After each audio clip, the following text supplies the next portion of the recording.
So the median household income, what median means, do you know what median is? That means like half above and half below, right? The middle value. So when we look at median income, if we look at all Asians in the United States, meaning foreign-born, U.S.-born, et cetera, the median household income, right? This is really important because it's everybody in the household. It's 85,800, okay? It was in 2019. It hasn't changed that much, right? So all it's 119, U.S.-born 104, and foreign-born 120, okay? White households, okay? And notice how I put privileged, white privileged, because this is like, everybody talks about, we all talk about white privilege, because this is the thing in the U.S. All white people have privilege. Emma, you and I, and all of our white brothers and sisters out here, we're the privileged ones, okay? Got it? So you identified in the volunteer forum that you were working class. I do. Lower middle working class, okay? So do you have any questions for Varisha about that? Because which one are you? You would be U.S. Were your parents born here or in India? My parents were born in India. They were born in India? Yeah. Okay, so you're in the group on the far right. Do you feel like that accurately represents your family? I'd definitely say, my family is, up there, upper class. And from the area that I just come from, the average, how much you need to, live there and stuff like that, the cost of living is pretty high. So I'd say, the people from my area, it does represent it pretty well. Is it, you live it's an Indian community? I'd say it's pretty diverse, actually. Uh-huh. Yeah. Uh-huh. So, Emma, what else? Do you feel comfortable with the amount of money that your parents make? Yeah, I'd definitely say I've lived, a comfortable lifestyle. Do you have a bigger family or a smaller family? That's a good question. So my nuclear family is, pretty small, but I live around, a lot of my cousins and aunts and uncles are all around the place, so everyone's, pretty close. Does your extended family's incomes affect your personal income? Or does it not represent even income, that? But yeah, what does it represent for you? I'd say pretty much around the same area. Again, even my aunts and uncles, everyone's kind of in the same business. Most of my family's engineers and stuff like that, so we're kind of around the same area. Right, go here. Think Donald Trump. And think about who Donald Trump was. Donald Trump was really speaking to your people, working class. And what's he saying? What's a message that he has? And then take that message and ask her. So even though you're technically, I'm only saying this because it says white privilege household, and it's saying that this is above that, but do you feel like that privilege is still felt in other ways? Hang on, you could get really direct now in the question. How do you feel privileged? That's the way you could ask that. How do you feel privileged? I definitely feel privileged as in the place that my family picked to live. We have really great school systems and the whole community itself. Again, cost of living is kind of up there, so we had ample opportunities to excel in any way we could. How long's your family been here? Do you know? In the U.S.? Have you ever traced it back? Very long on both sides. I would say past both my great-grandparents. Yeah, I trace, my name, Richards, goes all the way back to the early 1700s. How do you feel? Here are these immigrants coming in and how are you feeling about that? I feel like there's two main sides where some people are okay with immigration and some people aren't. And I do know people say things oh, they're stealing our jobs or they're taking away our jobs. But the way that I see it is that I don't think anybody picks where they're born. You don't really do that. So I don't really feel that people who come here, immigrate here, I don't necessarily feel that. Okay, but many do, right? Many do. Many do feel that it's taking away their opportunities and, they want the American-made companies and they want to stay, American. Okay, awesome. Varisha, can you, you come here, your parents come here, right? They come here as immigrants. They as soon as they enter in, they're above, Emma's family, right? The moment they enter in the United States, they're above. Did they come here with an education or not? My parents did come here with like degrees, but they started off with nothing. Really. Okay, got you. Okay, Working, got you. like, hard jobs and stuff, but eventually Okay. over the times they all like started working together and like helping each other up and stuff like that. Okay, all right. So they came here with degrees, right? Because they largely would not have gotten in. It would be when your parents would have come here. How old were they when they came? I'd say like early 30s, late 20s. Okay, so the time in which they came, it would have been difficult for them to get visas in the United States if they didn't already have college degrees, right? Yes. Okay, so, and this is true of Indians, it's true of Africans, right? I mean, across the board. You see Africans, and you can assume, if they're immigrants to the United States, you can assume they're highly educated. What's your explanation for how your family, why are you upper middle class, and Emma, whose family's been here for many generations, is still working class? Like, what's your personal understanding of how that happens?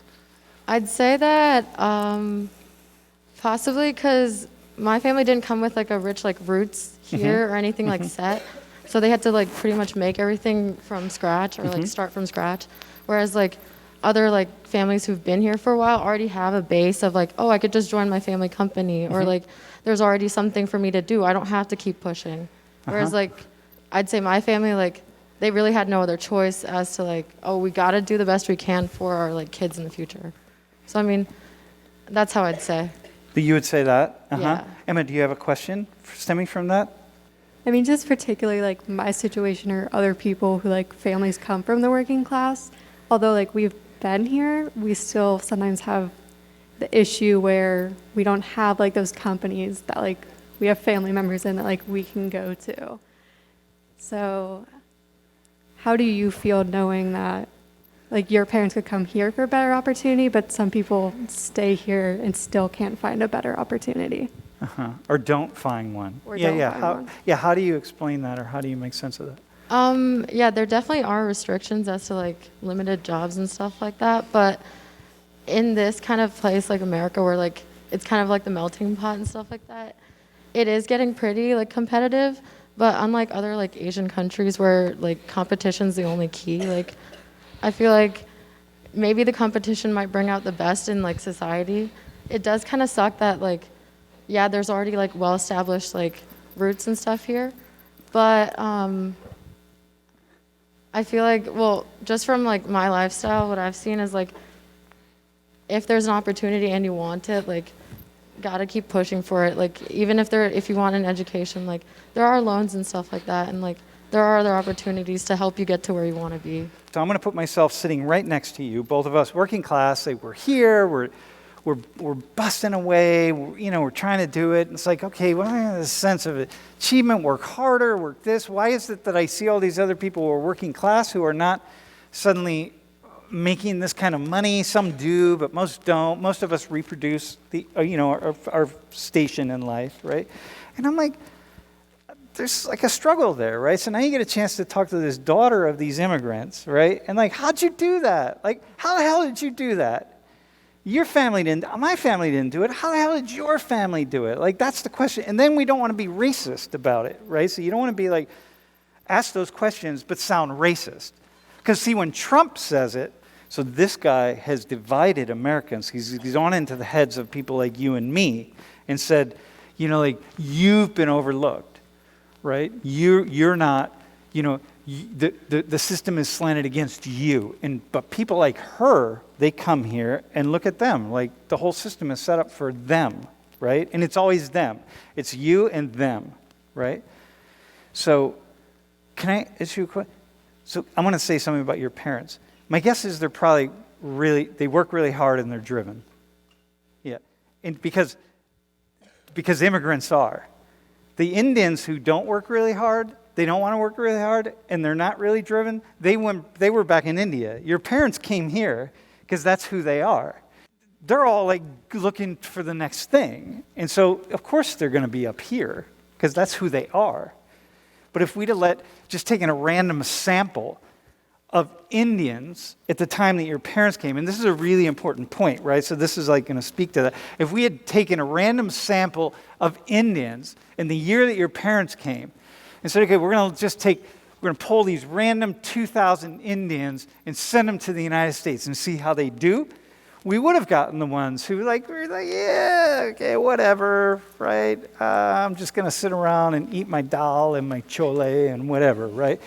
And they're not going to, and you're going to have the whole sample, and that number is going to go down. But instead what we do is we pick out the really dynamic ones who are like, no, I got some skills, we got some, we know how to start stores, we know how to do this, we know how to do that. And like you're already starting with people who have their eyes on the prize. Have you thought about that? Yeah, I've definitely thought about that.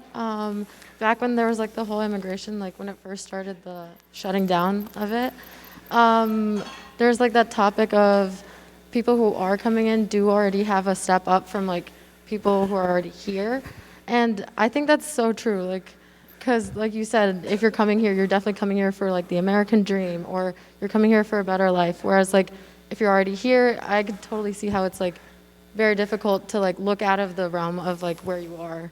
So definitely an outside perspective, like, yes, like there is a step up, because in order to make it here, you do have to have that leg up from where you're coming from. So, So people like in your community, or like you, right, or like me. I mean, people in the working class, some are just really driven to go beyond the working class, and others are really not, and they don't. And some are really driven, and they don't make it because they have other things that just keep knocking them down. But others are like, no, I'm good. Like you're here at Penn State, right? You're like, no, I'm going all the way, right? You went to college, you could have gone to maybe like a tech school, which would have been fine, right? Because you could have been a plumber, and you'd probably make more money you're going to make graduating from Penn State, but that's another story. And like, it's all these kinds of things, yeah. Yeah, it's a complicated thing, and I kind of wanted to start here because I want you to see that these things are really, really complicated, and this is just kind of this is the nature of how it all plays itself out. You got to look at so many different variables to really begin to understand what it is that's actually going on in any one given situation.